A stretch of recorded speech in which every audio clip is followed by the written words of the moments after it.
بسم الله الرحمن الرحیم. السلام علیکم و رحمت الله و برکاته. خوش آمدید بردار عزیز به درس 23. درس گذشته درس کوتاه بود. عبارت از گفتگویی بود که شناسایی با طبیب و سوداگر. یا دو مشق میگیریم. مشق‌ها قین نیستن. درس امروز درس کوتاه میشه. مؤلف میگه که تمارین مشق‌ها اجب عن الاسئله الاتيه. با سوال‌های زیرین جواب ده. من هذا الرجل و من ذلك الرجل. این مرد کیست و وای مرد کیست؟ یعنی با هم از روی همون گفتگوی گذشته سوال جواب میشه. الکی شما باید خودتون به همین سوال ها به عربی جواب بدین. جوابش چی میشه؟ هذا الرجل تاجر و ذلك الرجل طبیب. اگر گفتگوی خواندگی باشه با آسانی به همین سوال ها جواب میتین. دویم سوال، ما اسم التاجری؟ نام سوداگر چیست؟ جواب میتونه گفته اسمه، نام او، یا که اسم التاجری محمود، نام سوداگر محمود است. و ما اسم الطبیبی؟ ما اسم الطبیبی؟ نام طبیب چیست؟ جواب میتونه گفته اسمه، نام او، یا که اسم الطبیبی سعید، نام طبیب سعید است. نام طبیب سعید است. چهارم، من این سیاره الطبیبی؟ ماشین طبیب از کجاست؟ جواب میتونه باز هم بگیم سیارته، کوتاه کرده، یعنی سیارته ماشین او مرد. یا اینکه مضاف الیه بکنیم بگیم سیاره الطبیبی من اليابانی. سیاره الطبیبی من اليابانی، ماشین طبیب از ژاپن است. پنجم، من این سیاره التاجری؟ ماشین سوداگر از کجاست؟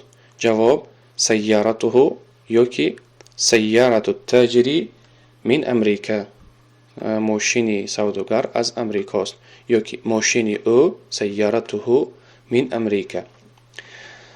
ششم سوال، این بیت التاجری؟ خانه سوداگر در کجا جایگیر است؟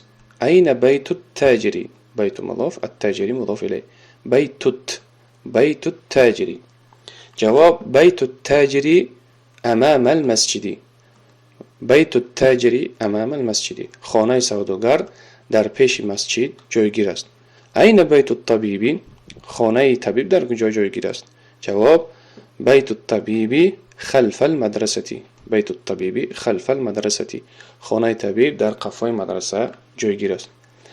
اقرا و اکتب. مشق دیوم، خوان و بنویس. یعنی اگه چیزی دشواری در اینجا نیسته. الکی ببینه که مؤلف همه گفتگوهای دراز و که جمله بندی های دراز به حرکت نویسته تا اینکه ما خمان روانه و برا بخونیم. هر کسی که در درس‌های گذشته اجتهاد و تلاش کردن، این درس‌ها برای به نهایت آسان میگذره. هذا الولد خالد و ذلك الولد محمود. این پسرک خالد است و پسرک محمد است. و پسرک محمد است. هذا الولد خالد و ذلك الولد محمد. دوم، هذا الرجل مدرس و ذلك الرجل مهندس. تو هنوز یعنی در موضوع اسم اشاره دور قرار داریم. هذا و ذلك، این آن. هذا الرجل مدرس، این مرد مدرس است. و ذلك الرجل مهندس، و مرد مهندس است. هذا الكتاب جدید، این کتابی نو است. و ذلك الكتاب قدیم، و کتاب کهنه است. هذه السيارة لعلي وتلك لخالد. این ماشین علی است ویش از خالد است. ویش از خالد است. هذه السيارة لعلي، از آن علی است. پنجم، هذا الباب مفتوح و ذلك الباب مغلق. این در کشوده است و در محکم است. کشوده مفتوح، مفتوح نخونه، مفتاح کلید می شود. مفتوح کشوده. درس گذشته ده این دو کلمه ما گذشتگی بدیم، مفتوح و مغلق. ششم، لمن هذه الساعة؟ جواب هي لعباس. این ساعت از آن کیست؟ لمن هذه الساعة؟ سوال، این ساعت از آن کیست؟ جواب هي لعباس، او از آن عباس است. هذا البيت للطبيب؟ آیا این خانه از آن طبیب است؟ جواب لا، هو للمدرس. نه، او از آن مدرس است. هو للمدرس، یعنی هو گفت به خاطر که خانه مردانه های، این جاینشین شخصی مردانه آورد. هو برای که بیت چه مردانه های، اما ساعت که زنانه بود جاینشین شخصی زنانه آورد. هی. اهذه الدراجة لابن المؤذن؟ جواب نعم. آیا این ولاسیپد از آن پسر مؤذن است؟ جواب بله. نعم بله. ببینید که لیبنی چه خیلی نوشته شد. وقتی که لام حرف جر که هسته با اسم ابن یک جای می شود، با همین شکل نوشته می شود. لیبنی می خوانیم. لیبنی یعنی این کار میکنیم همزه وصله گویا که نیسته، یعنی خوانده نمیشه، به خاطر اینکه همزه وصل در مابین قاطع قاعده نوشته میشه و خوانده نمیشه.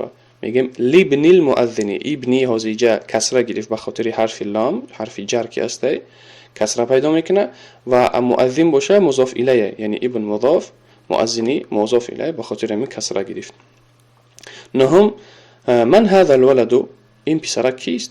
جواب هو طالب من الصين. او یک دانشجو از خطای است. او یک دانشجو از خطای است. هو طالب من الصين. من الصين من حرف جر، الصيني اسم مجرور برام کسره داره در آخرش. دهم اذلك البيت جديد؟ آیا وی خانه، یعنی خانه که دوری سودگه، آیا وی خانه نو است؟ جواب لا هو قديم جدا. نه بلکه او به نهایت کهنه است. قديم جدا به نهایت کهنه. میتونیم گفتن به نهایت نو، جدید جدا، به نهایت زیبا، جمیل جدا، به نهایت دور، بعید جدا، به نهایت قریب، قریب جدا. یعنی به همین حرف کلمه جدا شما میتونید همین عبارات، همین جمله بندی ها را بسازید. 11 هذه السيارة من اليابان وتلك من أمريكا. این ماشین از ژاپن است و یش از امریکا. 12 هذا السكين من ألمانيا وتلك الملعقة من إنكلترا. همین کلمه یکی از کلمه های قینترینه در کتاب. إنكلترا یک چند بار میخونمش. میگه هذا السكين، این کارد، کلمه نو السكين کارد میشود. هذا السكين من ألمانيا، این کارد از آلمان است. و تلك الملعقة من إنكلترا، وی قاشق از انگلیا. انگلترا انگلیا می شود. به همین قدر اکتفا میکنیم، بسیاری بد نشود. در پناه خدا باشید، با تلاش باشه، با تکرار باشه حتما، و الله شما را نفع بده به همین درس ها. و السلام علیکم و رحمت الله.